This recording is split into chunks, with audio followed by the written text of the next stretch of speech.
Hello and welcome to Meet Our Makers, an artist interview podcast produced in association with Beats Per Minute. I'm your host, Jeremy J. Facette. On this episode, we get to meet Amy Millan. Amy Millan is a singer-songwriter from Canada who is probably best known as one of the co-front people and main primary songwriters of the band Stars. She also has a spot in the seemingly infinite universe of Broken Social Scene, but now she is back with her third solo record called I Went to Find You, which is out now. It is her third record, but it's also her first solo record since 2009. And while there was a lot of Stars and other band activity in the interim, there wasn't a lot of solo stuff, so it's good to have her back. And in this chat, we talk a lot about what brought her back, what this album means to her, and how she came upon working with Jay McCarrol, who was her close collaborator on this record, both musically, lyrically, artistically, all of it. It was very much a combined effort. We talk about production, writing, song ideas, the like, you understand. We do talk quite a bit about Stars, including the fact that they are still celebrating their 2004 album, Set Yourself on Fire. They were touring, / maybe are touring still, in celebration of the 20th anniversary of that record, and we talk about that album and what it means to her now and what it means to us, the listeners. We get into some band lore, personal history. We touch on her witchiness, she calls it, or ghostiness, as she also calls it. You'll see what I mean. And, you know, it's a long time coming. I interviewed Torquil, her Stars co-bandleader, a few years back, and I tried to get both of them on, and it just didn't work, so I happily spoke with Torque, and now I ecstatically welcome Amy Millan onto the podcast. So thank you for listening. This is me meeting Amy Millan. Excellent. How are you, Jeremy? I'm doing well. I'm so grateful that we are here now. Mm-hmm. Yes. Thank you Here we are. We made it. We did. Thank you for hanging out. My pleasure. I'm so excited to talk to you. Yeah, I know. For people who may not know, we've been trying to do this for a minute now. I don't know if you recall, but like 2 years ago, I tried to have you and Torque on at the same time. And it did not work. Right. We couldn't. Because we just like we kept like missing each other, and like you were here and he wasn't, and then he was here and you weren't. And so I talked to him by himself for an episode a couple years ago, when Capleton Hill came out, and now I have you here. So thank you for finally we're bringing this full circle. Well, yeah, and it's great because I'm putting out a record now too. So it's a good alignment. It was all meant to be now. Right. And yeah, we should mention you have a solo record coming out. I Went to Find You on May 30th. Your first one in a very long time. You've been pretty busy in the interim with various projects, including especially Stars, but you haven't put out a solo record since 2009. Mm-hmm. Masters of the Burial, which was your second album at the time. How does it feel to be back now in a solo capacity? It feels excellent. I mean, I think that there's no coincidence that I haven't put out a record in 15 years and I have a 14-year-old. So I think that a lot of life came in the way of me being able to find space to create my own music. So I think I have an 8-year-old and a 14-year-old. And I think when they reach 8, that is a perfect age to kind of refine your space, because like they're not really dependent on your body as much, like for cuddles, obviously, always cuddles are around, but you know, he can get himself dressed, and like, so there's just a lot more space for my own gray matter to start to work on maybe lyrics and metaphors rather than lunches and juice boxes. Did you ever are those like two very, very separate sides of your brain? Like, do you ever think about potential song ideas while doing your sort of, you know, motherly duties, or is that sort of out of sight, out of mind? I wrote a song about Delphine called Lights Changing Color, which is on The North, which Oh, was the okay. first album that I made after she was born. And she's constantly kind of bringing it up that she's like, yeah, so you wrote that song about me, and like, haven't written one for Bowen yet, have you? So my son's name is Bo. And so he was a little bit worked up that I haven't really done that. You know who's really good at that is Martha Wainwright. She's like, that family is always writing about each other, like Loudon and Yeah, Rufus, that's little so true. sister, you know what I mean? And she has like so many songs about her kids. And I think it was, especially this particular record. I mean, definitely it just is about being a woman right now in my life, Hmm. which has to do with those things, but it's less specified as, you know, a particular child. But I still owe Bo a song and I will write him one. It'll happen. Yeah, it'll be called You're Perfect. I don't know how your daughter will feel about that one. Well, you know, Lights Changing Color is actually such a sad song. Like Yeah, she it just says, is. you know, I she's would like, have never Mom, thought that. she's like, it's so sad. Like, what Yeah. do you, but there is something about, and like, I touch on this pretty much all the time, but, like you do lose everybody, you know, that you love. And so Hmm. and time, you know, like even my relationship with her is so different now that she's a teenager. Right. So Yeah. like, she doesn't really hold my hand when we cross the street anymore. And so there's just a mourning of that kind of time passing. And I kind of felt it as soon as she was born, Yeah. that it was just going to fly by, which it is. Yeah.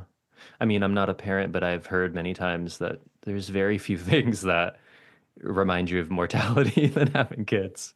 It's true. Well, the Yeah. thing is that's because a lot of my record also, it was kind of grappling with this bigger loss that I lost my father when I was 5 in a car Hmm. accident. So I always had a sense of mortality because I was introduced to loss at such an early age and Yeah. so kind of dramatically and violently. Yeah, so it's definitely informed my creativity Yeah. from, you know, the time that I picked up a guitar. So it kind of makes sense then that a song about your very young daughter would also be sort of sad. Yeah, I mean, I tend to like talk funny and write sad. So Sure. Sure. I think that's true of a lot of people. I mean, I think that, now that you say that, I think that's kind of true of Torque as well. After talking with him on here a couple years ago, but it's basically compartmentalizing. yes, true. It's true. So I mean, yeah, being introduced to that concept so young. I mean, that's younger than most, obviously. Um, and yet you were quite young. I mean, but do you have still vivid memories of that time? I do. And Yeah. but I kind of what was so interesting is that it took me till now to figure out because my dad played guitar Hmm. and sang songs, and we used to sing before bed every night. And I just remember being like completely excited to just put on my pajamas. Like most kids, it's difficult to get them to go to bed, but because it was the songwriting circle time, I couldn't get to bed quick enough. And we sang and sang and sang and sang, and so he would, you know, he kind of taught me harmony and just introduced me to that world of that felt so safe and delicious. I mean, it's called harmony for a reason, you know, that's Hmm. the word we use when things are going well. Um, so then, so I had collaborated over the years so much, but I didn't really realize why. Like I met Emily Haynes on the first day of school in grade 11, and her and I started singing together. And Hmm. I really fell into the world of bluegrass because that is high lonesome and that kind of like deeply intense, sad music, but it's always feels so joyful the way but you Mm. know, because of the banjos and the speed of it, but they're heartbreaker songs and the ways you can harmonize with that music. I felt like home. And I you know, met of course Stars and Torque and sang with him. Hmm. And like that was immediate chemistry that felt so, such a place to live for myself. And so then I met Jay and then I sort of was like, why? It had been like 20 years since I had collaborated in that way musically. Hmm. And so because it was so new, it kind of jolted something within my subconscious, I guess. And I just kind of got to the place where I was like, oh, that is making me feel like that made me feel. And Hmm. that's what I've made my whole life an arrow to get to this feeling, which is great because I could have gone like into the full on destructive route because he also liked to drink beer. Hmm. So I sang more music than drank beer, Yeah. which I think is a win. Yeah. That's probably a healthier path. Yeah. I mean, not that there wasn't unhealthy times as well, but Sure. it's Sure. all for in fun. Yeah. Yeah, I like that idea that sort of you coming to this realization over time that you've spent your whole basically musical life collaborating and singing with people, or at least creating with people, and then kind of realizing, huh, okay, I guess that's he's actually why I do that, and that's why I get pleasure out of that. And that's it's not just pleasure, but it's just such a feeling of safety, Yeah, and home, which we're all seeking home in some way. sure.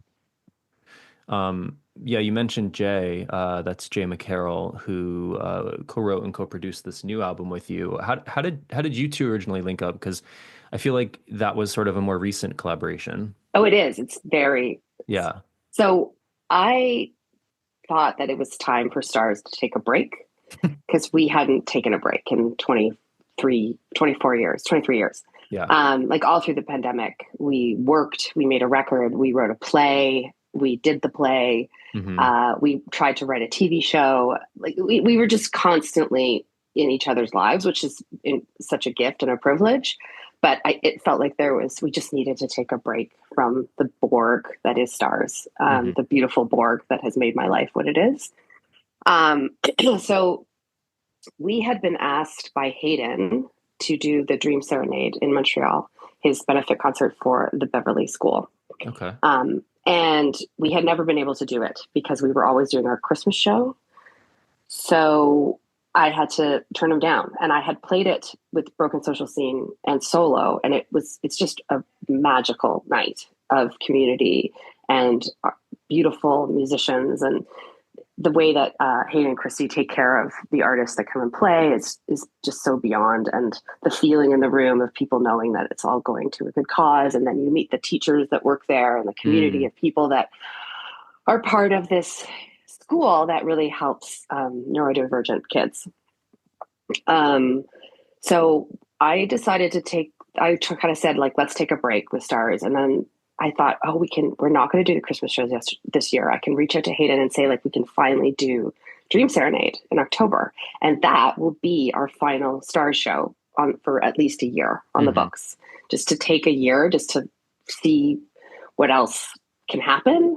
Yeah. And just to, like, we were just so ensconced with one another. Like, it's just like, even for our friendships, like, just to give our friendships a little bit of breath, like, where it's not always like talking about the bottom line and like production with each other. So that night is the night I met Jay, was the Mm. last Stars show, which was such a crazy kind of opening sliding doors Yeah. situation where you're like, oh, okay, well, then bye Stars, and hello Jay, how are you? So I had, like, we kind of, he was in Brave Shores and he's played with many people that I love and know very well, like Jay Collette. He was in Jay Colette's pet band for a little bit. But I sang with Jay Collette at what's called Field Trip, the Field Trip in like 2013. Mm. And Jay was in that band, but I had a baby. Like, she was under 2, and she was at the festival with me. And so I was kind of like lugging, she was on stage with me when I sang the song. So I was really not concentrating on who was on the outside, on the peripheral. I was really just like focused on her. Hmm. So I don't actually remember too much of us meeting that day, but he did. And he was being very generous with complimenting myself singing with Jason Collette that day. And he was like, I just loved your voice. And he kind of was like, we were joking that I was joking I was in a band with Hayden now because I was singing on a beach with him that night. He invited me to sing it. Jay McCarrol was in his band and was singing the backups with me. Okay. And then I was like, oh, look, I'm in Hayden's band. And then Jay was like, I'd love to be in a band with you.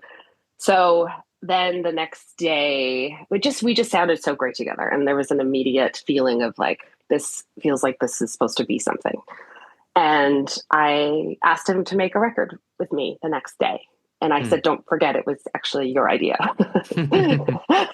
So he was about to do his smash hit, Nirvana, the band, the show, the movie. He was like embarking on this huge project of the filming of that movie. Mm.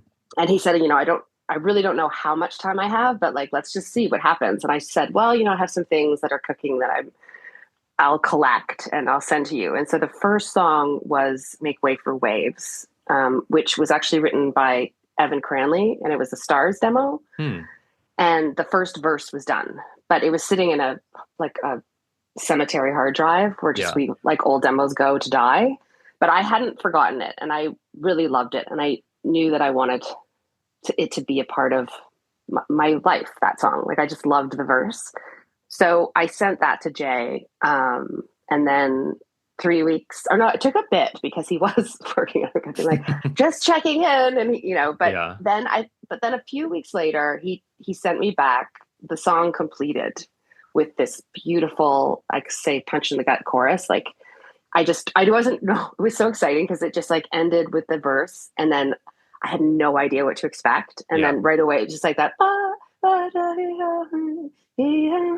And I was completely floored, and I actually literally floored. I lay down on the floor for 3 hours in the bathroom and listened to it over and over and over and over and over again. And I just wrote him back, and I was like, I love this. And I think for him, he was worried about maybe getting notes or something from me, and like, well, maybe we could do this. And like my enthusiasm met with his work. He just jumped with both feet in, and he said, I have a lot of old music that I've been writing over the years, like some are 20 years old that I just never came, because Brave Shores kind of didn't continue to make records. And then he kind of started to write specifically for me, which was such a joy and a treat. It was just, I called them Jay's gentle gems, that I would get these little like gems in the middle of the night. And it was just such a easy, quick, excellent collaboration with him. But we didn't actually know each other very well. We had really only hung out that one night. Right. And then everything else happened over text. We're just sending files back and forth. Like I would spend like from 11 o'clock at night to 4 o'clock in the morning, basically when everyone was asleep, writing the songs. And generally would have them completed in the morning, and then would send them back to him. And, I'd always send it with the emoji, the smiley face emoji, but has like the one hand over its eye, like, or like peekaboo, like, hope you like it, kind of, because that sort of vulnerability of that creative exchange was something that I had only done with, I hadn't done it with anybody new in a very, very long time. So I was quite, on tenterhooks a little bit, but he was such a great partner in it all. And, but then really the next time that we were in the same room was when we went up to the studio at Lost River for 5 days. And I was like, okay, here we go. And I grabbed Evan Cranley, who is he's such a comfort for me, and also plays every single instrument. Like he turns like branches into like a guitar. He just he can turn anything into an instrument. So I knew that we needed, and then Jay Slasic from Besnard Lakes, who has done a lot of Stars stuff. And he is like the sun. He just reminds me of a huge he's not just the ray of sun, he is the sun.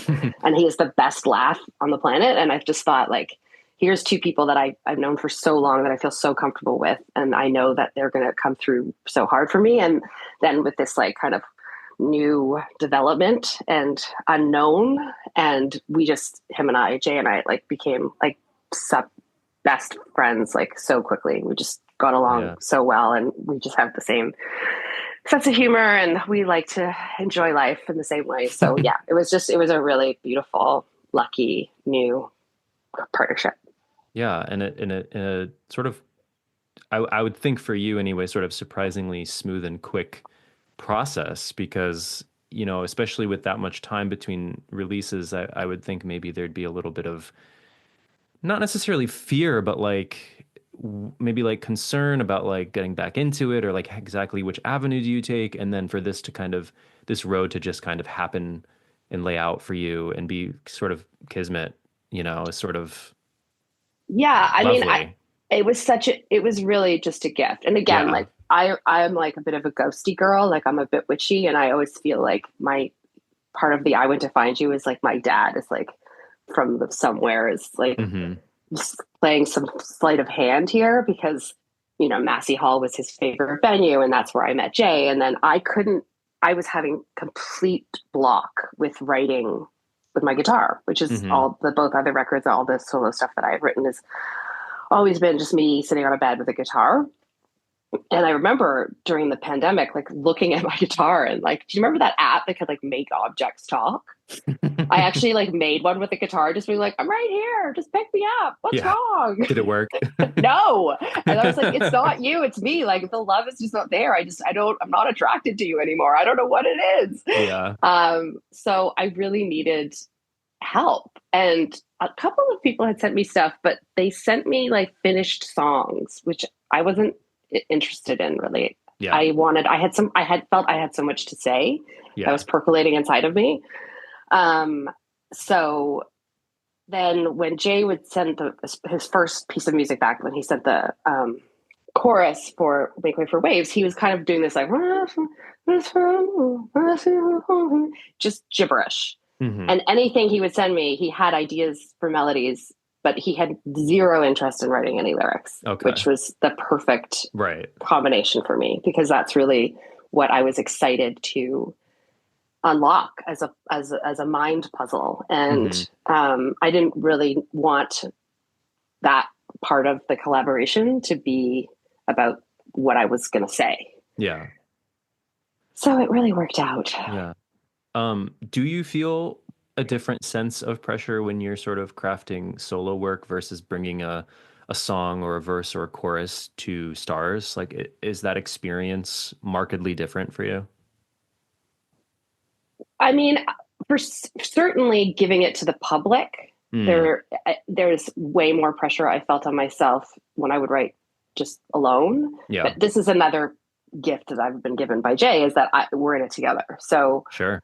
but the way it's so similar is that when I'm writing with stars, the only people that I want to impress are the other guys in the band. Hmm. So I am really writing like I'm being as hard on myself as I can be for them. Hmm. What happens afterwards, that doesn't really matter to me. Obviously, you want people to like it, but I know if they like it, I trust their opinions Right. so deeply that I can always tell when Evan doesn't like a lyric because he starts to sing it like Bon Jovi. Oh, It's funny, and then I'm like, that's okay, so I get it. funny. You want me to change that? I get it.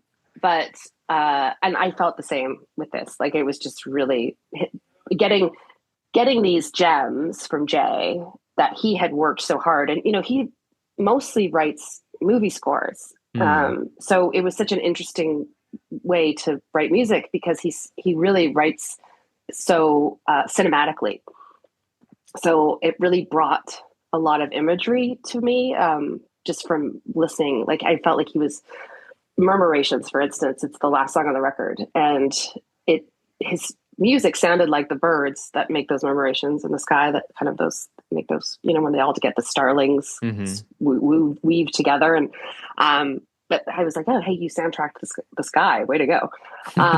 So yeah, that was a really fun. But because this was he was handing these beautiful pieces of music over to me, it was the most important thing was that I gave him something back that he was jazzed about. Mm, hmm. So his opinion was the most important to me. And I so feel, I mean, I don't have to sit there and question it because we were in it together, and he is actually quite fastidious about his work, Mm. and he's a real kind of perfectionist. And so I'm just really proud of it. Is this the most fun you've had working on an Amy Millan record? Um, no, I always have fun. Good. I mean, I've always said that my gravestone's going to say she knew how to live. Oh, that's nice. Yeah, no, I mean, the last album I made with my friend Marty Kinnick and my friend Christine Bougie and Dan Whiteley and Mark Roy, the Mm, late, great Mark Roy, who's an incredible guitar player. We lost him a couple of years ago. But no, the first record I made with Ian Blurton, total legend, icon. It's an amazing guy. We made it at Chemical Sound that no longer exists, but I'm always trying to have a good time. Yeah. And music, it's so lucky. I mean, this is really, to me, I didn't want to be tortured, because a lot of the time I feel tortured in it. Like a lot of Stars records, I've just felt like I'm flogging myself the whole time. Yeah. And it was really because of the state of the industry and because of the sort of difficulty it is now to tour with 2 kids. And, I've been doing it for so long. I really wanted to enjoy every moment of making this record. And I just got so lucky with Jace picking Lost River as the place to record it. I had never been there. He is kind of the main producer out of there. So he was the one that said we should go up there. And it's just a magical forest with wind chimes throughout and a lake that I could swim in every day, and deers just walking by saying hi, and beehives. Like, it's a wildly beautiful place that it's impossible not to make something beautiful when you're there. Right. Yeah. And having, between Jay and Jace, I mean, Jace and Evan Cranley. Yeah. I know Jay and Jace. I was able to, even through a couple glasses of wine, I was just like, okay, I got to give you guys nicknames. Yeah. Which one is which? I've had Jace and Olga on here before. I mean, they're such talented, great people. And Jace is sort of quietly legendary for his production. So, I mean, that's quite a coup, I think, that he worked with you. I mean, of course, it's going to be gorgeous. And he just brings the pave. We would have something and it would be like, is this just a little bit too pretty? And then he would just get that guitar, that left-handed pave going with his insane pedals, where it was like, where does it start? Where does it end? The swirl of his beautiful, crazy tone. And again, it was he had never met Jay, and Evan had never met Jay, because they didn't really hang out that night. We played the last night at Massey, and the 4 of us, it was just such a great combo. And here's my little witchy story where I actually nicknamed us the Diamonds, partially because I kind of coined Jay's Gentle Gems, and they're the land where we were is so crystally, it's just always everything's sparkling. So I nicknamed us the Diamonds, and I got home and my mom was so kindly taking care of our kids while we were up making the record. And Jay then bought me this kind of large gem-like stone as a gift at the end of the thing. And my mom said, "Oh, what is the significance of that?" And I said, "Oh, I call us the Diamonds." And she said, "Oh, that was your dad's favorite band in high school." And I did not know it was even a band ever, but it's a very old band from long ago. They were kind of like doo-wop a little bit. Okay. But I was like, there we go. There was 4 of them. I was like, we're going to plaster our faces over their faces from some of their old posters. But I was like, well, that's not a surprise. Yeah, that kind of thing going on. Yeah, so much just sort of cyclical planetary shit going down. I mean, it's nice to believe in magic. Sure. There's so much horrible stuff in the world, constantly, and I don't forget that. I'm very conscious of the state of the world right now and how hard it is and scary. And when Jay approached me, he said, "What kind of record do you want to make?" And I said, "Gentle songs for a loud world." And then it started getting louder and harder and crazier over the past 2 years. And then I thought about it as gentle songs. And I just thought about the word gentle. And the opposite of gentle isn't tough, because being tough is good. It's important. And the opposite of gentle isn't difficult, because it's important to go through difficult times. The opposite of gentle is danger.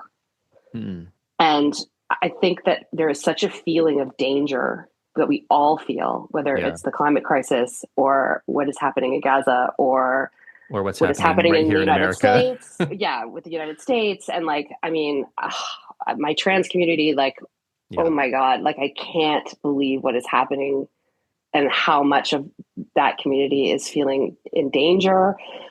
So to me, that opposite is the gentleness. It's not going to solve anything, but it might, just for people's nervous systems to it's not a long record. It's half an hour. Just put it on and give your nervous system a break. and just enter into a world of beauty for just a little bit. I think that was really important to me to make this piece of work. Yeah. And then it ends off with that sort of like lullaby interlude, exitlude kind of thing, which, Yeah, that was a very last minute that we were in mastering, and Jace kind of came up with this idea that we could just have murmurations go on, because that really is the sound of Lost River. yeah. That's how it sounds when you walk from the cabin to the studio. Hmm. So yeah, it's very calming. And we, we were like, I had to do it as a separate track because I didn't want for somebody who's like trying to put it on a playlist to have a 6 minute like wind chime. But we were like, hey, maybe the yoga studios will get really into that one.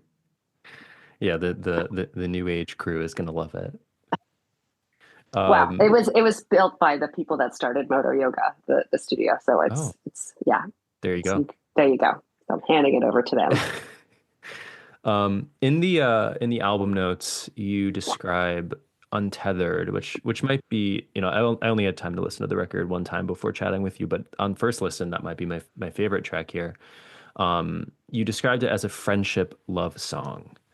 Um, you come from and operate within, as we've kind of mentioned already, quite an extensive sphere of talented musical people, lovely people in the Canadian music scene, many of whom I've been lucky enough to have on here, but the Broken Social Scene folks, the Metric folks, your Stars bandmates, and beyond. I mean, is any of that what gets funneled into a song like Untethered? And also, do you think it's important, because I do, that we have more of these friendship love songs?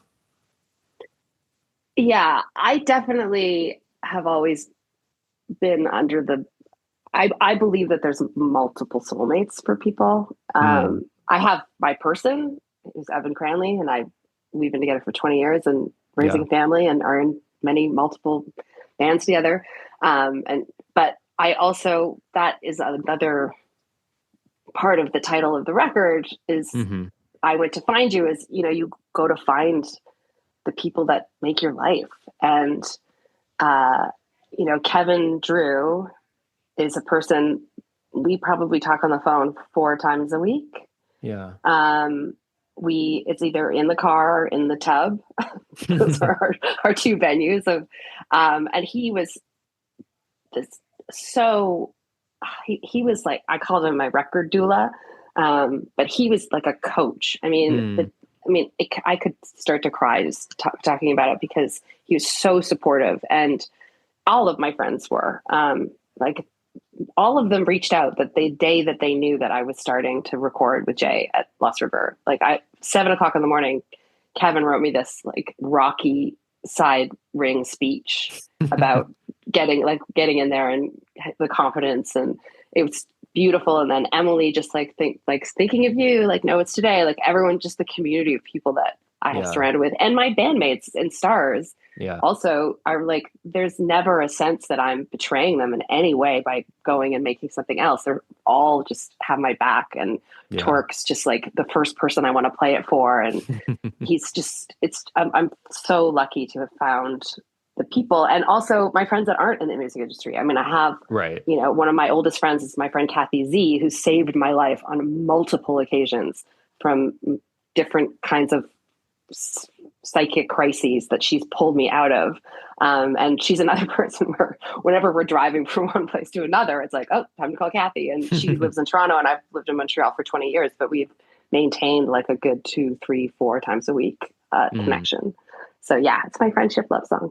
yeah. I mean, I do think that's sort of like a forgotten topic. I mean, there's so many love songs, but most of us, if we're lucky, I think have more friendship love than romantic love, at least in terms of scale or numbers or opportunity in this life. And I feel like that is just a subject that gets often left aside. So Absolutely. And I appreciate that. who's the person that's going to be there when your heart gets broken Right. by whatever person you were writing that love song about? Correct. It's going to be the friendships that are going to lie on the floor and like have champagne and sausages for you when you're wreck. It honestly goes the other way too. I feel like we need more friendship breakup songs because that's such a real phenomenon too. that Oh, sadly, I've definitely written a few. yeah, I feel they're so ruthless and they're so mean about those friendship breakups that I couldn't even release them because you they're know, meaner than any breakup song with a lover. Like for they're sure. No, so, I get because that. you're so much more betrayed and Yeah. hurt by the Yeah. friendships that like let you down. Yeah. It's crazy. I mean, I also write music. I wrote a whole record about a friendship dissolving, and it is like I called it like my bitchy album. Like it's like mean because you're mad. Whereas like with a romantic one, I feel like a lot of the time it's a little bit softer in its sadness. It's more like mournful almost. But then like yeah, with a friend betraying you or a friend kind of abandoning you, that's like an entirely different ball game. Absolutely. But I feel like I've been on the friendship tip for a bit.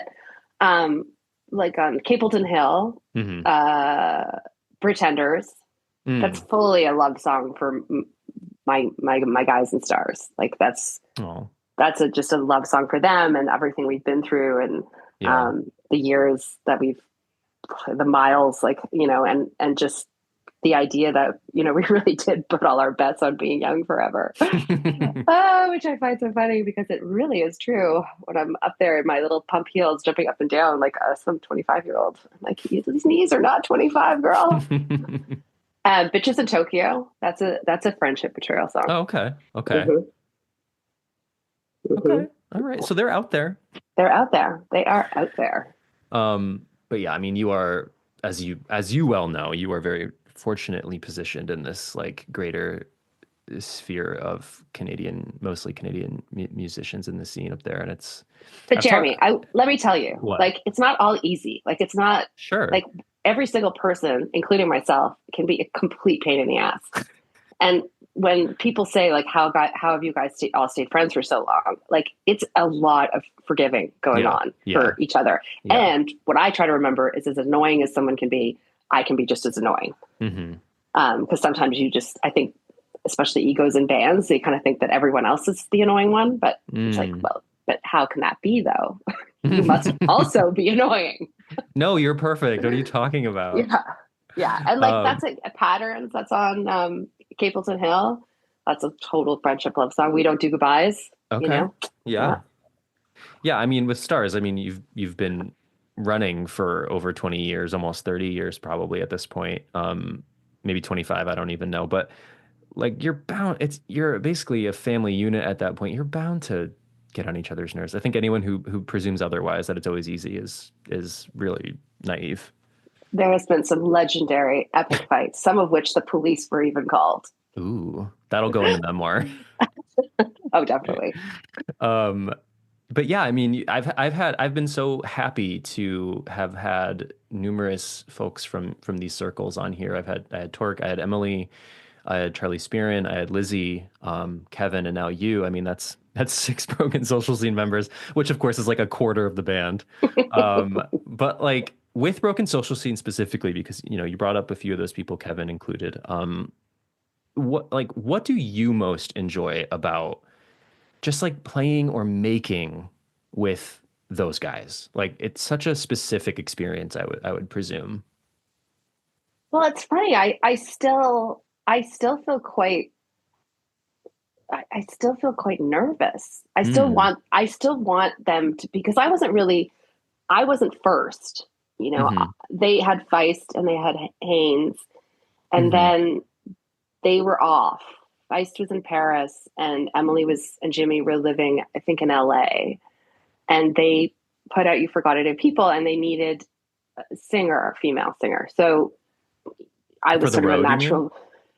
Yeah, well, for the release, the CD Okay. release, the CD release party, the record release party. So I wasn't actually. It was sort of an audition, really, Yeah. like to see how I did at that show singing those parts. Yeah. And I had been singing with Emily since I was 15. Yeah. So I pretty much, her and I were sort of had sang so much together that I knew how to kind of deliver that, Hmm. hopefully. And, Leslie is such a firecracker. It was a little bit of a different approach to how to sing, almost crimes and Hmm. but it went well. Good. But I still have a little bit of that feeling. Yeah. I mean, these guys are monster musicians, like Right. Charles Spearin. I mean, like he's my friend and I adore him, but I am like, there's a tiny bit of me that's fangirling at all times of Right. his brain and how his mind works with music and how he can just turn. And Andrew Whiteman, I mean, I've always said that Andrew Whiteman turns wood into water. I mean, he picks up that guitar and it's just like, it turns into a different element. Yeah. He's just one of my favorite guitar players of all times. So I'm still, when I'm on stage with them, I'm like amazed that I get to be with this group of people that are Yeah. mind-blowingly good. Yeah. And so I still have that. I just was in the studio with them a couple of weeks ago, and I just want them to like it. I just hope that I'm delivering something that they'll get jazzed about and excited over and feel connected to, really, mostly. Yeah. But yeah, I mean, I still feel like I'm 20 when I'm hanging out with them. That's so nice though, because it's like this sort of anchoring thing that you can go back to and feel like that again. Yeah, I mean, it's really quite. It is. I just never take for granted the fact that I'm able to play music with these really just unbelievable talents. Like it's the thing about Social Scene is that one of the reasons I think that they resonated so much is because it really does feel like it could come apart at any second. Mm-hmm. Because the live, especially, even you don't know where it's going sometimes when you're listening to the songs, but this kind of organized chaos that is it's very intoxicating. Yeah. And I'm intoxicated by it. Like, I don't know if you remember the song "My Favorite Band Is a Witch," Yes. it's Yes. called, and I feel like that about Social Scene, like, and Stars. Like, it feels like they are also an entity on its own Yeah. that has a personality, and Yeah. like I've come in and out of Social Scene, but I feel like the band, the Witch, the part of the band that is the Witch, just always brings me back in somehow. Yeah, as I said, I do love magic. Yeah. I know it's been a minute since we've had a Social Scene record too. Were you on Hug of Thunder? I can't recall. I Okay. was. I Okay. sing the oh God, I can't think of it right now. But I'm all over it. I sing a lot of, like, with Kev. Okay. I sing on Halfway Home, where we did that song on Colbert, and my son was like 8 weeks old. It's crazy. I'll have to go back and watch that, knowing that now. Yeah, he was in the basement with the makeup artist. Um, so obviously we've talked a lot about Stars as well. I had not remembered this or thought it was over, but are you currently, like, technically on tour still with Stars at this very moment? We are celebrating Set Right. Yourself on Fire, Right. which has been such a joy. I am not a nostalgic person. I guess Yeah. I think, like, more and more by the day, actually. I am becoming that. I never have been in the past Hmm. nostalgic. But maybe, I don't know, just that threshold of, like, the 50 mark, which I was only going to say my age in Spanish from now on. 50. So much hotter. So I don't know. But playing that album live and seeing the people that have grown up with it, celebrate it with us, and also alarmingly still relevant, upsettingly. Hmm. The political stuff just feels so of the moment that it's a little bit depressing, but it's Yeah. still important to have that kind of release for people in a room together. So yes, I am going to Vancouver tomorrow to play Okay. that record, and then to Edmonton and Calgary, and then we have a few things coming up. Again, like, Stars as an entity is not going anywhere. Like, Right. we're Stars for life, and eventually we'll probably get to it. But it's been nice having this break and really just celebrating our history Yeah. together, rather Yeah. than having to, like, face something new again. Yeah. And just our legacy as a band it's been really the most fun we've had, I think, since the beginning. Do you enjoy playing that record in sequence? Like, because you hadn't done that in a maybe ever, if not for a very long time. I mean, is that a strange experience, or What do I you know, love what's it it. like for I, you? I Yeah. absolutely love it because, actually, I don't know if you know this, but Kevin Drew sequenced Set Yourself on I Fire. did not know that. Yes, again, a record doula. And he was the one who said, put Ex Lover first. We never would have done that in a million years. Even If with Kevin, the vocal intro thing? the vocal intro thing came after it was Okay. already sequenced. And that Okay. was, we were mastering it. It was 5 minutes left. And Torkel said he wanted his father to say something. And Torkel was in Vancouver. And I was in the studio and I called Tork and I said, Tork, like, this is it. Like, if you don't, like, it's going to happen now or it's not going to happen. He said, okay, just call my dad and tell him to say, when there's nothing left to burn, you have to set yourself on fire. Like, right So off the top of he his just head. came up with that Just on the right spot. on the spot. And so I called his father, who's like an icon of theater, who started the Stratford Theater here in Canada. He acted with the greats. I mean, I think Helen Mirren had a crush on him. And so I said, okay, Douglas, can you say this? And he said it. And then I was like, that's great. And he said, you don't want me to do it again.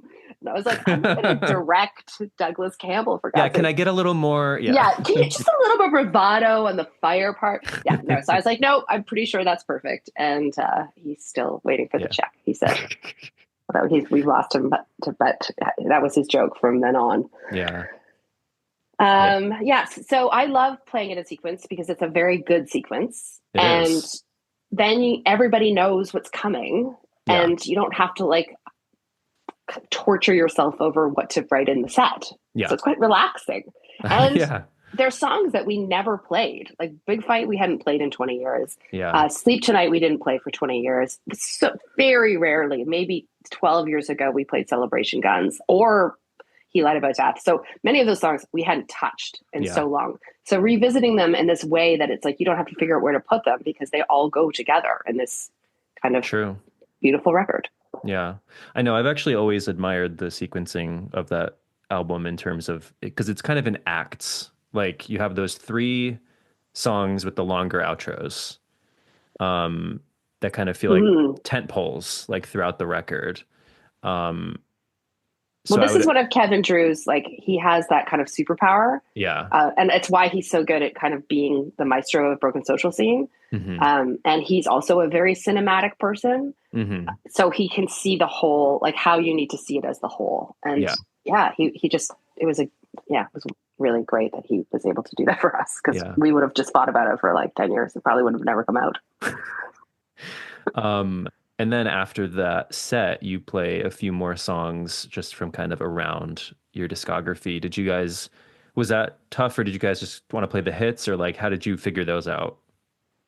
I think we want to please the people that are buying the tickets, and you want them to leave having heard their favorite songs. Sure. And for sure, we know which ones those are. We switch it up every night.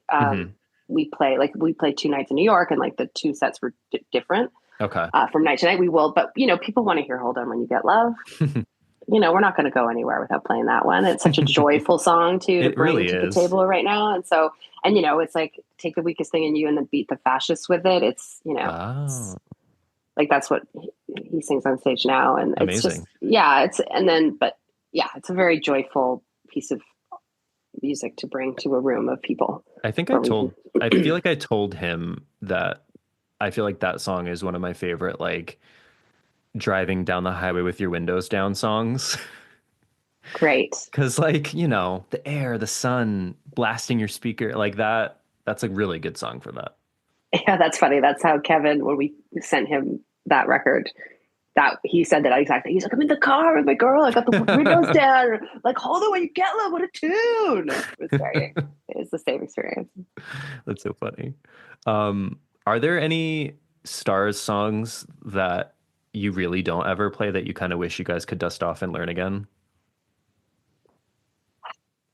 Or any that spring to mind? Well, it's interesting. Like, we play Favorite Book, but rarely, and we play it unplugged because Torque doesn't like that song. I have a note in my notes about that song. We're going to get to that song.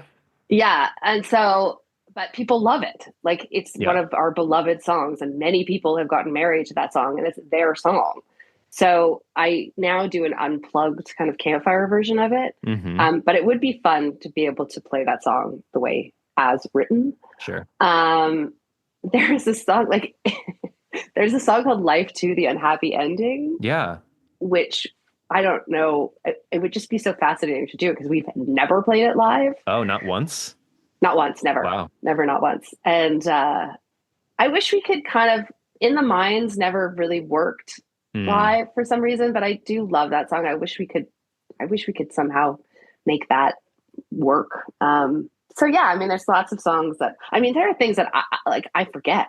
I heard a Yeah. song come on and I was like, oh, that's so weird. That sounds like Torque. And it was a Star song. And it was on, I don't know which album, but I was like, I don't remember this song at all. And I was like, oh, I didn't sing on it. And then of course I come in, I'm like, oh, I do sing on this. But it's very hard to remember when there's, a couple of hundred songs under your belt. Sure. Yeah, I know you guys have a lot of albums and uh they're not always the shortest records. I mean, Set Yourself on Fire is 13 songs. The North, I think, is 12. So, that's a lot of songs. It's a lot of songs. Yeah. I think Bedroom is maybe 14. Yeah, that sounds right. Bedroom's a big boy. Yeah, it's a big boy. And Um, so big we made it twice. oh, that's right, you did. That's if anyone asks me my biggest regret in life, it's that. We made the record with Jace in Montreal, but we Yeah. called them demos, but they were perfect record. And then we went and remade it, just I not was as gonna say, good. did that come first? Well, it didn't come out until like 10 years later because we kind of Right. forgot about it. And But then it I was heard made it. first. It was made first. Well, we were Oh, demoing the yeah. songs for when we were going to go into the studio, But but it's we were Jace, demoing so they're them, beautiful. of course. And it's in a studio, so they all sound. It's Yeah. just, I don't know. I just feel like we just went and spent.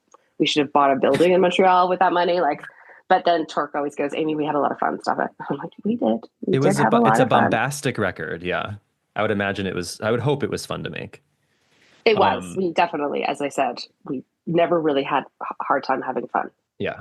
I do quickly want to touch on my favorite book. So, I brought this song up to Torque in our talk because for that very reason. So I forget if I've told you this before, but I know I brought this up to him.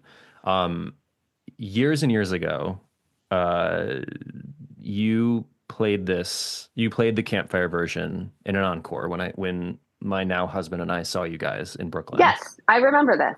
Yes, You and you requested it. I did. I sent you I forget what, a Facebook message, I guess. I sent it to Star's Facebook because I was like, whatever. What was that? 12 years ago. So I was like 19. And Oh, oh, so cute. please. Yeah, I was like, please play this song. And then I had not realized that you guys were kind of playing it for the very same reason at like a couple shows up to that point. But you said something, I have the recording somewhere, but you said like, we're gonna play this song that some people might get married to.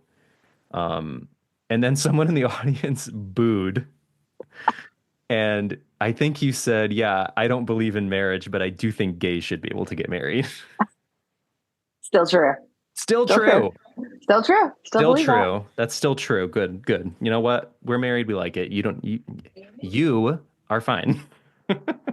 Yeah, exactly. Right. Exactly. So that was a lovely moment for me. Oh, I love that. Yeah, it was very funny to me that now, like as an adult, it's very funny to me that happened at all. But when I brought this all up to Torque, he mentioned with already less detail than you have, because I think he was trying to be a little cagey about it. But he mentioned that song is a bit of a hot button topic within the band in terms of who likes it and who doesn't. It was just a little too positive for Chris and Torquil. They just needed some sort of like someone to die in the middle or something, or he would die of having sex or something. Like there was just overall too much positivity. But It is that's a very what I bring. sweet song. That's what I bring to the band. I mean, that's what I've always done in juxtaposition to like Torque's complete, darkness, is I try to bash him out with some light. Yeah. I remember I forget which review it was. It might have been like the Pitchfork review, but I remember them talking about my favorite book being like one of the sweetest Star songs ever. And then the next song starts with you saying "Sweetness never suits me."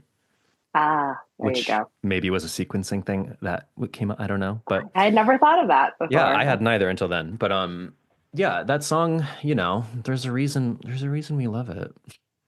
And that, you know what? It's a true story, if I may. There you go. So it comes from a place of absolute. It wasn't like I'm going to trick everybody and write a song about falling in love. I was falling in love, and Yeah. now I have 2 children with a man. Right. And the hands that were my home are now, we built our own home. You're your home. So it's just the truth. Yeah. Yeah. We did not get married to that song because we eloped at a park with no music, but we did always say if we had a wedding, it was going to be our dance song. So spiritually, it was a dream. It was a dream of mine that would be the case, that people would be like, this is the one. And it's so funny that I had a friend and we were listening to, I don't know, maybe it was like Marvin Gaye or something like that. And he's a bluegrass guy. And he said, can you believe that somebody would put "Making Love" in a song? Like they would say those words. And I took it as a challenge. I was like, you know what? I'm going to do that just to make you so uncomfortable. It rolls right off the tongue. It does. But I was like, I felt like that was the clincher of the wedding song. Yeah. Like they were like, I don't care that my parents are here. We're going to look right at each other and talk about us doing it. Well, there's also, I mean, maybe that's kind of what you were alluding to when you mentioned some of the band don't love the song. There's not that many Star songs that are just through and through sweet. No, not maybe. That's the only one I was able to get away with. Yeah. That's why Lights Changing Color is so sad. You're like, let me balance this out. Yeah, I could write a song about being a happy mom with that. It's like, and I have a really nice kid and everything's great. Yeah, it's so funny. The last thing I want to ask quickly, and I know I told you this a few weeks ago when we were scheduling this, but I asked Torque what his favorite Amy written song was in Stars. And he said, "Look Away." Do you have a favorite Torque written song? There's so many good ones, it's hard to pick, but I think the one that I'm moved by consistently is Dead to Hearts. That is a very strong, it's a deep cut.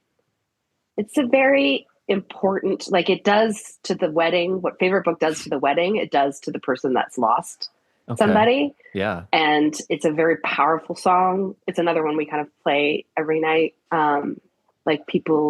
Most people at this point have experienced loss, and it brings all the ghosts into the room. And it's like a lullaby too, which is such a powerful thing about it. It's not really about just the line, "They were kids that I once knew," is to me really so impactful about thinking about loss. And it's to me, it's just a really brilliant, genius, incredible song to be able to deal with your feelings. A lot of people don't know how to deal. That's why people turn to music, is to help them grieve or help them celebrate. People don't really know how to articulate themselves, so they turn to music. And I feel like that's the job for many, many, many people. Yeah. Which is a nice full circle moment back into I Went to Find You. I mean, that's what we're doing here. Exactly. So you do have a show lined up. You have a show at Longboat Hall in Toronto in June. Are there more? Yes, I will be announcing a tour imminently. The next single comes out on May 7th called The Overpass. And I will be releasing tour dates with that. Exciting. She's going on the road. Good. Yes, I haven't toured alone in so long. It's wild. Yeah. No, that's exciting. Yeah. So we should say again, I Went to Find You, the third Amy Millan solo record, out on May 30th on Last Gang.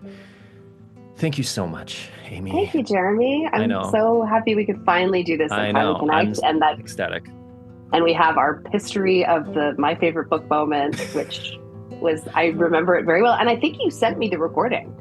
I probably did at some point. I have it from that NYC Taper blog that used to record concerts in New York.